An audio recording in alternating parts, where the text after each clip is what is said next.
Hello, good afternoon.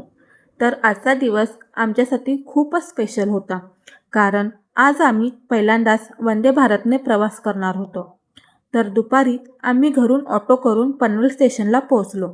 आम्हाला पनवेलवरून CSTला जायचं होतं आणि तिथूनच आमची वंदे भारत होती. 1.5 तासाच्या प्रवासानंतर आम्ही CSTला पोहोचलो. तिथे आमची ट्रेन प्लॅटफॉर्मवरच रेडी उभी होती. योग्य वेळेला ट्रेनचे डोअर्स ओपन झाले आणि आम्ही आत चढलो. ट्रेनमध्ये बसल्यावर तर एकदम फ्लाईटमध्ये बसल्यासारखंच फील येत होता. अगदी बरोबर टायमिंगला आमची ट्रेन सुटली. पहिल्यांदाच वंदे भारतचा एक्सपिरियन्स घेत असल्यामुळे एक्साइटमेंट तर खूपच होती. ट्रेन सुरू झाल्यानंतर सगळ्यात आधी आम्हाला पाण्याची बॉटल आणि न्यूजपेपर देण्यात आला.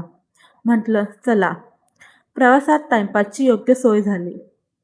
त्यानंतर थोड्या वेळाने स्नॅक्स आणि टी आला.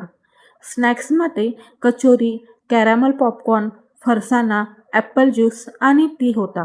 आणि खरं सांगायचं झालं तर कचोरी एक नंबर होती. स्नॅक्स झाल्यानंतर थोडा वेळ आम्ही बाहेरचा ब्युटिफुल व्ह्यू एन्जॉय केला. असंच गप्पा मारत मजा करत आमचा प्रवास सुरू होता. आणि बघता बघता आम्ही पुणेला पोचलो. पुण्याला पोचल्यावर तर ऑलमोस्ट सगळेच पॅसेंजर्स ट्रेनमधून उतरले. त्यामुळे आमच्या कंपार्टमेंटमध्ये फक्त आम्ही 4 ते 5 जणच उरलेलो. मग काय, मजाच मजा. कुठेही बसा, आरामात बसा, झोपा, कोणाचं काही टेन्शन नाही. थोडी मस्ती केल्यानंतर थोड्या वेळात आमच्यासाठी डिनर आला.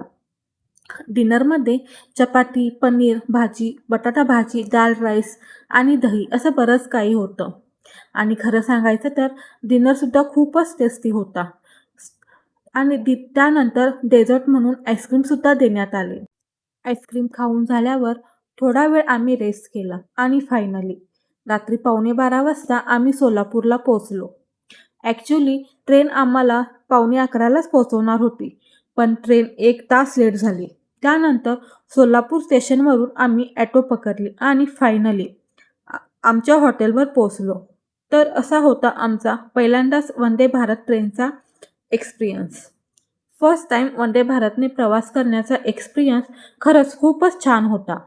जर तुम्हाला माझा हा व्लॉग आवडला असेल तर लाईक, शेअर, कमेंट करा आणि मला फॉलो करायला विसरू नका. चला तर मग भेटूया आपल्या नेक्स्ट व्लॉगमध्ये. तोपर्यंत बाय.